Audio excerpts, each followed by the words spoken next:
Alors, nous allons aller sur le nombre 3.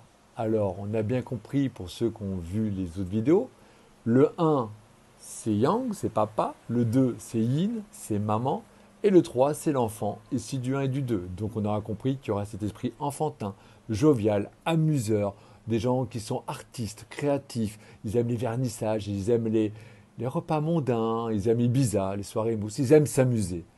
Alors, ce 3 sont des gens, par exemple, on aura compris qu'on va se retrouver dans des activités, souvent professionnelles, où on aura besoin de la voix. On a besoin d'un avocat, on a besoin d'un chanteur, on a besoin de quelqu'un de créatif, un site web, un designer. Donc le 3, un enseignant, des gens qui enseignent, des thérapeutes. Le 3 sont des gens qui ont besoin de faire les choses, mais de manière joviale. Horreur des conflits, sans effort, et souvent très doués, voire jalousés, parce que beaucoup de facilité.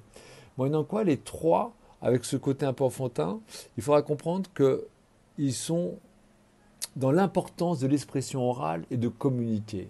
Et souvent, comme ils ont ce côté enfantin, souvent ils pensent que les autres comprennent. Ils soufflent, j'en ai marre.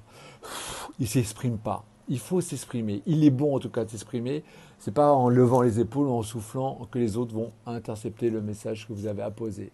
Donc si tu es né un 3, un 30, qu'il y a du 3 dans ton thème, il faudra bien entendre qu'il faut s'exprimer. À partir du moment que tu t'exprimes, que tu es aligné avec ça, qu'est-ce qui va se passer? Quand cette nécessité d'expression est clairement posée, tu vas te retrouver dans des métiers d'acteur, d'enseignement, d'écriture, d'écrivain, dans tes blogs, de journaliste.